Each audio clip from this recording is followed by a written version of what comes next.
Hey everyone, welcome back to another video. आज हम पढ़ेंगे dying declaration under BSA. Dying declaration बहुत ज़्यादा इंपॉर्टेंट टॉपिक होता है एविडेंस में। So let's start. तो डाइंग डिक्लेरेशन की मीनिंग से चालू करते हैं, उसका मतलब क्या होता है। ठीक है, डाइंग डिक्लेरेशन नाम से थोड़ा बहुत पता चल रहा होगा। Dying and declaration it's constituted of two words. अब इसका एक्चुअल मीनिंग क्या होता है? Statement of a dying person explaining circumstances of his death. ठीक है, किसी भी person who is about to die, any person who is on his death bed, उसकी स्टेटमेंट जो कि एक्सप्लेन कर रही है कि उसकी डेथ कैसे हुई। ओके, उसकी डेथ के जो सर्कमस्टांसेस हैं, उसकी डेथ के जो कॉज हैं, उसकी डेथ का जो अक्यूज्ड है वो कौन है, या फिर वो सर्कमस्टांसेस क्या था जिसमें उसकी डेथ कॉज हुई। ठीक है, तो कोई भी पर्सन जो कि मरने वाला या जो मर रहा है, वो जब एक्सप्लेन कर रहा हो कि उसका ये हाल कैसे हुआ या उसकी ये हालत कैसे हुई, ठीक है, उसको हम बोलते हैं डाइंग डिक्लेरेशन। अगर सिंपल वर्ड्स में, अगर आप रॉ मीनिंग देखो डाइंग डिक्लेरेशन का, तो यही है। डाइंग डिक्लेरेशन सेक्शन 26 के ए में दी हुई है, ये याद रखना। आप सिर्फ सेक्शन 26 लिख के आओगे तो कोई सही आंसर नहीं होगा। ये you have to specifically mention कि 26 के ए में ये दी हुई है बेयर एक्ट में। ठीक है, अब इसकी बेयर एक्ट से डेफिनेशन पढ़ते हैं। बेयर एक्ट में क्या बोलता है सेक्शन 26, वो देखते हैं। ठीक है, ये हमारा सेक्शन 26 है। क्या बोलता है, इसका टाइटल क्या है? Cases in which statements of relevant fact by person who is dead और can not be found is relevant. ऐसा कौन सा केस होगा जिसमें कि स्टेटमेंट जो कि रेलेवेंट फैक्ट से रिलेटेड है वो ऐसे इंसान ने दी है जो या तो मर चुका है या फिर उसका पता नहीं लगाया जाता या उसको पकड़ा नहीं जा रहा है, who can not be found. वो कब किन केसेस में रेलेवेंट बन जाती है वो स्टेटमेंट। ठीक है, अब अभी तक स्टेटमेंट उसकी रेलेवेंसी तो आपको कुछ समझ आई चुकी होगी अगर आप सेक्शन 26 तक आ गए हो एविडेंस में। If you don't know, if you can not understand कि रेलेवेंट क्या होता है, स्टेटमेंट क्या होता है, हम किस बारे में बात कर रहे हैं, तो एक बार जाकर मेरी पुरानी वीडियोज़ देख लो बीएसए की। मैं उनका लिंक डिस्क्रिप्शन में डाल दूँगी, उससे आपको हेल्प मिलेगी आगे समझने में। ओके, तो सिंपल है। केसेस जिनमें कि स्टेटमेंट्स जो कि रेलेवेंट फैक्ट से रिलेटेड हुई है ऐसे पर्सन के द्वारा जो कि या तो मर चुका है या तो जो ढूंढा नहीं जा पा रहा है बाय द कोर्ट, तो वो कब रेलेवेंट बन जाती है? तो इसके अंदर लिखा हुआ है statement written verbal of relevant facts. ठीक है, made by person who is dead, who can not be found, who has become incapable of giving evidence, और whose attendance can not be procured without any delay और expense which a court thinks is unreasonable are themselves relevant facts in the following cases. ठीक है, देखो जो section 26 है हमारा, 4 लाइनें जो दी है सेक्शन 26 के बाद में, यहाँ पे बेयर एक्ट में भी देख लो जो ये 4 लाइनें दी हुई हैं। ठीक है, ये 4 लाइनें बेसिकली रिकग्नाइज करती है डाइंग डिक्लेरेशन को। ये 4 लाइनें क्या बोलती है कि ऐसी स्टेटमेंट जो कि या तो रिटन फॉर्म में हो या तो वर्बली हो, ठीक है, जो कि रिलेट कर रही है रेलेवेंट फैक्ट से। ओके, किसी भी केस के रेलेवेंट फैक्ट से अगर कोई भी स्टेटमेंट रिलेट कर रही है, भले वो रिटन में हो या वर्बल हो, और वो ऐसे इंसान के द्वारा दी गई है जो कि अब मर चुका है, जिसको अब ढूंढा नहीं जा सकता, somebody who cannot be found or who is unable, the court is unable to find that person. Then third है who has became incapable of giving evidence। ऐसा कोई इंसान जो कि एविडेंस देने के लिए उस स्टेटमेंट जो उसने बोली थी उस स्टेटमेंट के ऊपर एविडेंस देने के लिए अब इनकेपेबल बन चुका है, या ऐसा पर्सन जिसकी अटेंडेंस जो है वो कोर्ट इंश्योर नहीं कर पा रहा है और अब कोर्ट को लग रहा है कि उसकी अटेंडेंस इंश्योर करने के लिए जो स्टेप्स लेने पड़ेंगे वो अनरीजनेबल है। ठीक है, which court things is unreasonable. जो डिले और एक्सपेंस कोर्ट को बियर करना पड़ रहा है वो अब उनको अनरीजनेबल लग रहा है। ठीक है, तो उस केसेस में 26 में जो है DD which is dying declaration recognise होती है, स्पेशली इस हेडिंग के अंदर, made by person who is dead.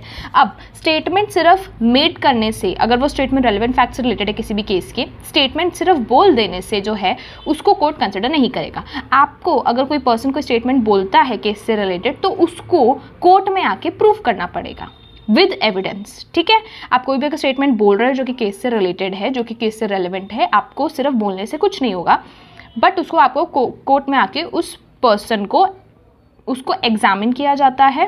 Examine in chief होता है उसका, क्रॉस एग्जामिनेशन होता है, इसके बाद री एग्जामिनेशन भी होता है। तो इन चीज़ों से क्या होता है, जो एविडेंस है जो उसने स्टेटमेंट दी है उसके एविडेंस को प्रूफ किया जाता है कि ये जो स्टेटमेंट है ये सही है या गलत है। ओके, तो 26 बट ये बोल रहा है कि अगर ऐसी कोई भी स्टेटमेंट जो कि रेलेवेंट फैक्ट के ऊपर दी गई है किसी ऐसे पर्सन के द्वारा जो कि अब मर चुका है, वो स्टेटमेंट अपने में ही रेलेवेंट फैक्ट बन जाती है। Okay, that statements themselves become relevant fact. तो खुद स्टेटमेंट अब आगे प्रूफ करने की जरूरत नहीं पड़ेगी और वो खुद अपने में रेलेवेंट फैक्ट बन जाती है। इन द फॉलोइंग केसेस, अब केसेस जो हैं उसमें आती है हमारी सबसे फर्स्टली आती है हमारी डाइंग डिक्लेरेशन 26A, स्पेसिफिकली याद रखना 26 के ए में आती है। अब 26 का ए क्या बोलता है? When statement is made by person in a case in which cause of death comes into question as to cause of his death और as to circumstance of transaction which resulted in his death. Okay, next. Such statements are relevant when cause of death comes into question, whether the person making them was at that time under expectation of death or whatever be the nature of the proceedings. ठीक है, simple है कि जब statement कोई ऐसा person कर रहा है किसी ऐसे केस में जिसमें कॉज ऑफ डेथ जो है वो क्वेश्चन में है। क्वेश्चन में है मतलब वो एक फैक्ट एंड इशू है। फैक्ट एंड इशू क्या होता है? फैक्ट एंड इशू एग्जाम्पल दे देते, देखो फैक्ट एंड इशू क्या होता है? ए ने मर्डर किया बी का, ए मर्डर्ड बी, तो इसमें फैक्ट एंड इशू क्या होगा? ये हमारा बहुत पुराना एग्जाम्पल जो मैं हर वीडियो में देती हूँ ऑलमोस्ट। इसमें फैक्ट एंड इशू सबसे पहले तो ये होगा कि whether A caused B's death,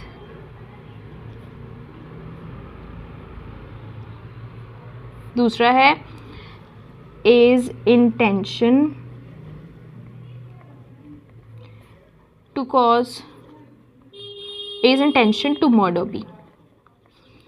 ठीक है, तीसरा हो सकता है weapon used by B, weapon used by A. ठीक है, ये हो सकता है हमारे फैक्ट एंड इशू। अगर आप example low fact and issue का तो ये हमारे फैक्ट एंड इशू पे। ठीक है, तो जब भी किसी की भी डेथ का एक क्वेश्चन जो है वो फैक्ट एंड इशू में है या फिर क्वेश्चन में है किसी भी केस में, अब केस क्या है कि ए ने मर्डर किया बी का। ठीक है, तो ये हमारा क्वेश्चन है ना कि ए caused B's death, weather A caused B's death और नॉट। तो यहाँ पे यही लिखा हुआ है कि when statement is made by person in case in which cause of death comes into question, है ना, कॉज ऑफ डेथ जो है वो क्वेश्चन में है और उसमें स्टेटमेंट दी है related to cause of death और to any circumstance of transaction which resulted in his death. ठीक है, तो वो पर्सन जिसकी डेथ कॉज हुई, हमारे इसमें कौन मर्डर हुआ? बी। तो जब बी कोई भी स्टेटमेंट दे रहा है related to cause of his death, मतलब कि उसकी डेथ का कॉज क्या था उससे रिलेटेड अगर वो कोई स्टेटमेंट दे रहा है या फिर वो ऐसे कोई सर्कमस्टेंसेस बता रहा है जिससे कि उसकी डेथ जो है वो हुई, ऐसे कोई भी circumstances which resulted in his death, तब वो स्टेटमेंट जो है वो बन जाती है रेलेवेंट। कौन दे रहा है स्टेटमेंट्स? बी दे रहा है। बी किस चीज़ से रिलेटेड दे रहा है? उसके कॉज से रिलेटेड, उसकी कॉज ऑफ डेथ से रिलेटेड, उस या ऐसे सर्कमस्टेंसेस से रिलेटेड जो कि उसकी डेथ को रिजल्ट किए हैं या कॉज किए हैं। whether the person making them was at the time under expectation of death. Okay? और जब वो जो स्टेटमेंट जो पर्सन दे रहा है, जब उसने वो स्टेटमेंट्स दी तब वो अंडर एक्सपेक्टेशन ऑफ डेथ था। एक्सपेक्टेशन ऑफ डेथ मतलब उसकी डेथ प्रॉबेबली होने वाली थी जब उसने वो स्टेटमेंट्स दी।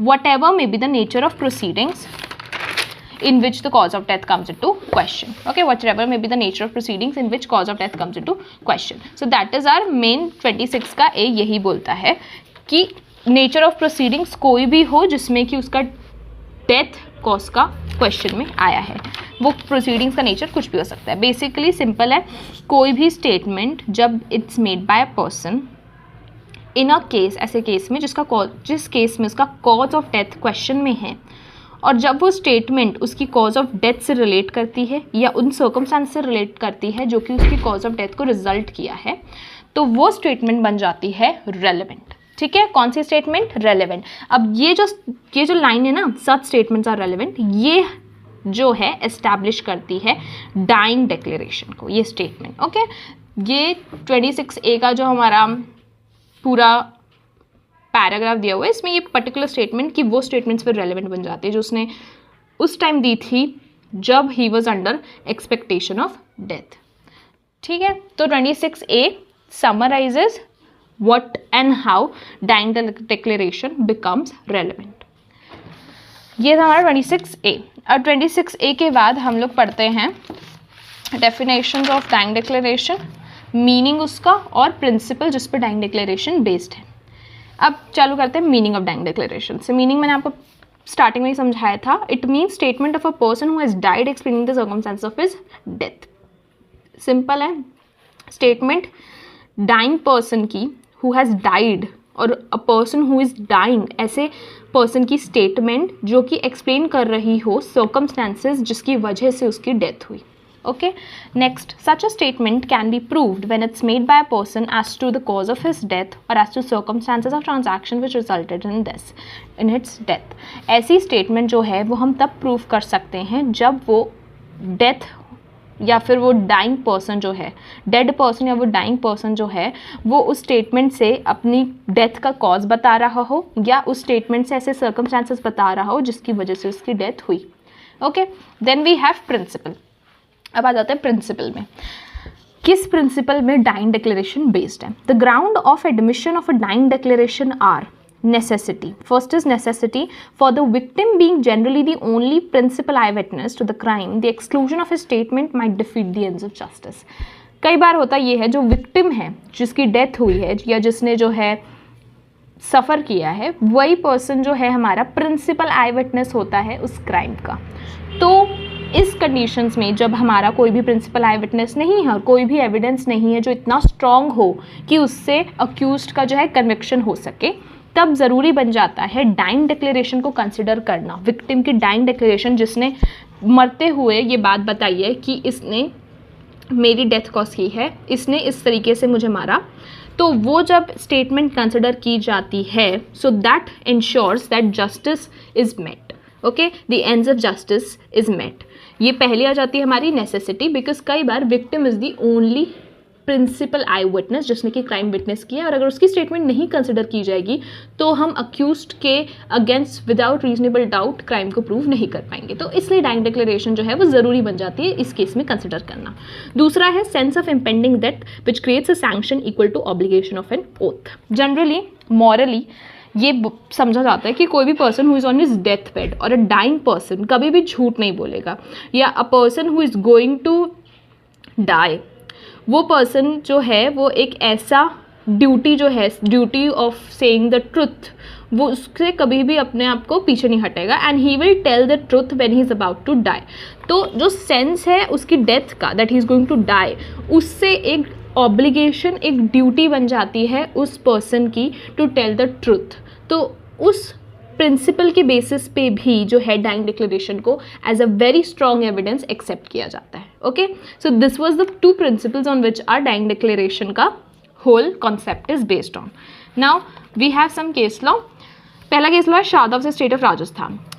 अब यहाँ पे क्या बोल रहा है? Principle on which dying declaration are admitted is evidence is indicated in legal maxim नीमो मोरिटोरिस praesemetur mentiri, implies that a man who is on his deathbed would not tell a lie to falsely implicate an innocent person. ठीक है, तो देखो अब शारदा और state of Rajasthan ने क्या बोला है कि जो हमारा लीगल मैक्सिम है यहाँ पे जो दिया हुआ है नीमो मोरिटोरिस प्रेसमेटूर मेंटरी, जो कि जिसका मतलब है कि अ पर्सन जो कि अपने डेथ बेड पे है वो कभी भी झूठ नहीं बोलेगा और कभी भी किसी इनोसेंट पर्सन को इम्प्लिकेट या फिर इंक्रिमिनेट करने के लिए गलत या फिर फॉल्स स्टेटमेंट्स नहीं देगा.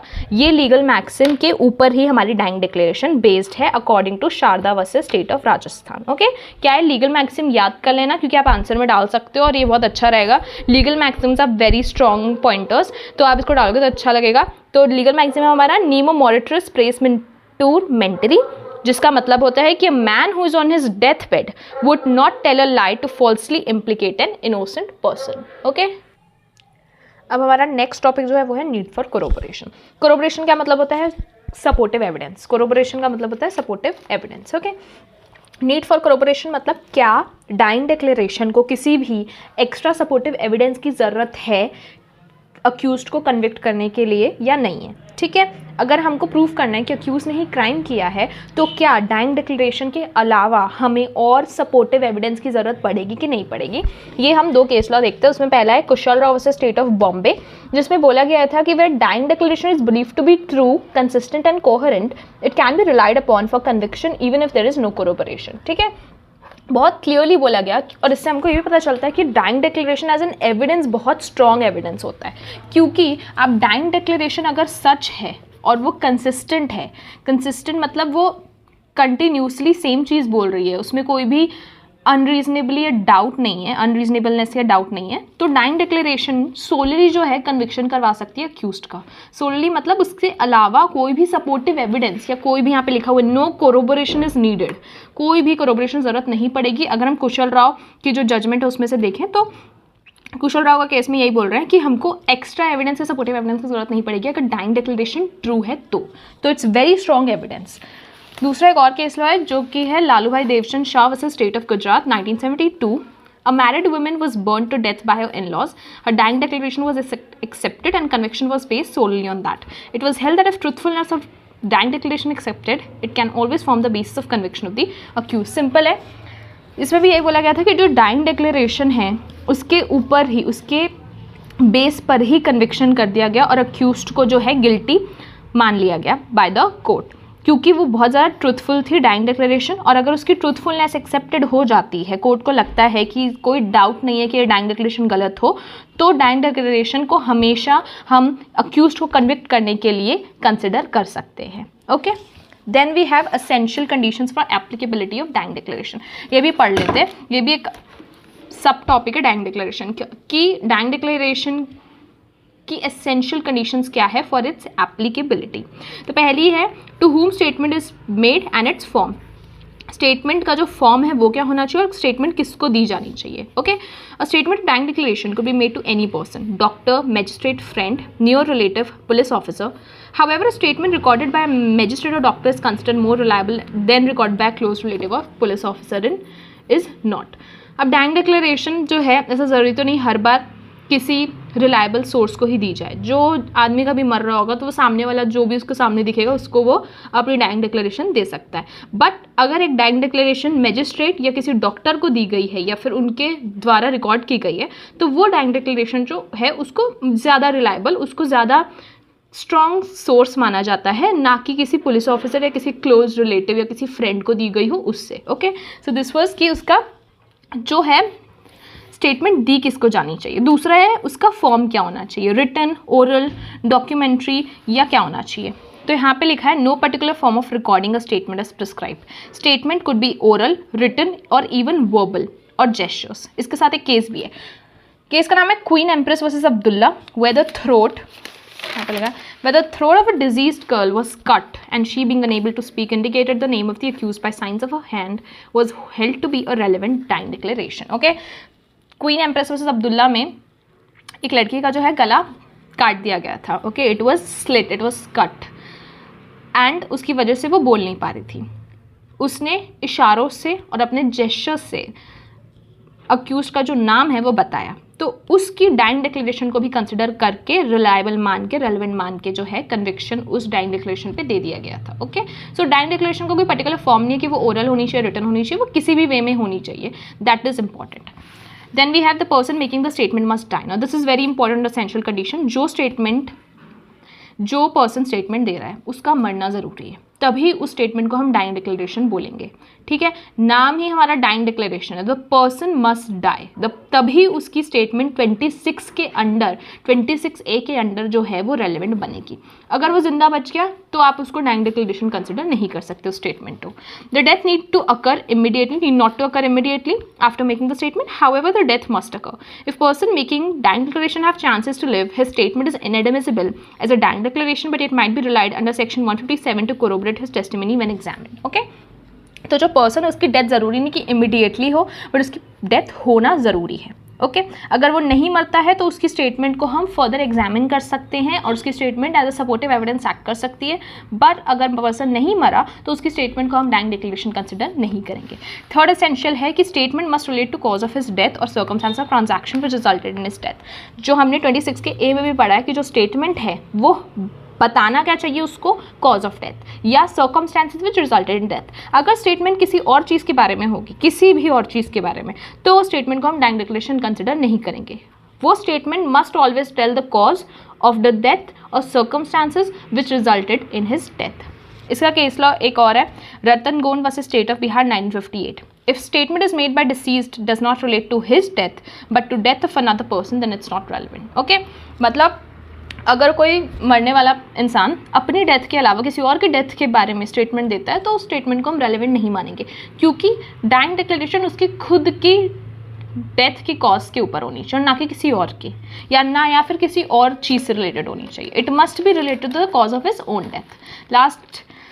फोर्थ है हमारा, the cause of death must be in question. और जो कॉज ऑफ डेथ है वो हमारे केस का जो है मेन फैक्ट एंड इशू होना चाहिए, है ना। जैसे हमने ये केस देखा ए मर्डर्ड बी, इसका एक फैक्ट एंड इशू था कि ए ने बी की डेथ कॉज की है कि नहीं की है।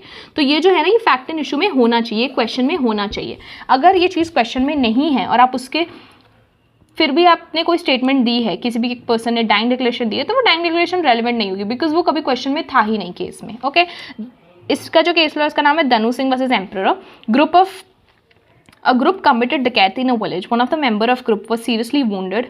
While being arrested, he made a dying declaration to how the डकैती was committed and who took part in it, and it was held that declaration was not admissible in the evidence against other persons, as it does not related to his death, but relates to the participation of his associates in the डकैती। Okay, तो जो उसने statement दी धनु Singh versus emperor में, एक डकैती हुई, डकैती के जो एक पार्टिसिपेंट है, मतलब बहुत सारे लोगों ने डकैती की मिलकर, तो उसमें से एक बंदा जो मर रहा था ऑलमोस्ट, वो मरते मरते पुलिस को एक स्टेटमेंट देके गया कि कैसे उन्होंने डकैती की और उसमें कौन कौन लोग शामिल थे। तो ये जो उसकी स्टेटमेंट थी डाइंग डिक्लेरेशन, ये कंसिडर नहीं की गई, क्योंकि ये जो स्टेटमेंट है वो उसकी डेथ के बारे में तो थी ही नहीं, वो इस बारे में थी कि किसने पार्टिसिपेट किया डकैती में और उसकी वो कैसे रिलेटेड था डकैती से, या डकैती कैसे की गई। ओके, सो इसकी वजह से उसकी जो स्टेटमेंट है वो इनएडमिसिबल हुई as dying declaration. Last essential है हमारा, the statement must be complete and consistent. अब इसका केस लॉ है Kusa versus state of Odisha 1980। If deceased fails to complete the main sentence, the genesis or motive of the crime, a dying declaration would be unreliable. However, if deceased narrated the full story but fails to answer the last question as to what more he has to say, the declaration may be relied upon. Simple है, जब आप dying declaration दे रहे हो तो वो complete होनी चाहिए। Okay, अगर वो ऐसे नाम बताते हुए या फिर स्टटर करते हुए एंड में नाम बताते बताते या फिर ये बताते बताते कि वो कैसे मर गया, है ना, इन बिटवीन अगर वो मोटिव ऑफ द क्राइम या cause of the crime, cause of death नहीं बता पाया, बाकी सब उसके जो सेंटेंसेस हैं वो जो है वैल्यूलेस हो जाएंगे, उसकी जो डाइंग डिक्लेरेशन है वो अनरिलायबल हो जाएगी, क्योंकि उसने मेन बात नहीं बता पाया वो। Okay, if deceased fails to complete the main sentence, तो उसकी जो डाइंग डिक्लेरेशन है वो अनरिलायबल हो जाएगी और वो इररेलेवेंट हो जाएगी। बट अगर उसने सारी स्टोरी बता दी कि वो कैसे मरा, उसकी कॉज क्या थी डेथ की, किसने उसको मारा, और लास्ट में बताते बताते कुछ और बता रहा था और जो उतना रिलेटेबल भी नहीं है केस से और बताते बताते मर गया, तब आप उसकी जो डाइंग डिक्लेरेशन उसको कंसिडर कर सकते हो, बिकॉज उसने मेन बात बता दी, उसने फुल स्टोरी जो है वो बता दी। क्या है फुल स्टोरी? कॉज, अक्यूज्ड कौन था, या फिर उसकी जो सर्कमस्टांसेस से डेथ के वो क्या थे। अगर उसने वो बात बता दी तो आप उस डाइंग डिक्लेरेशन पर रिलाई कर सकते हो। ये बोला गया था कूसा वर्सेस स्टेट ऑफ ओडिशा में, बिकॉज अब उसकी जो स्टेटमेंट है वो है कंप्लीट और consistent. Okay, so this was essentials of dying declaration. I hope you have understood, and thank you for watching the video.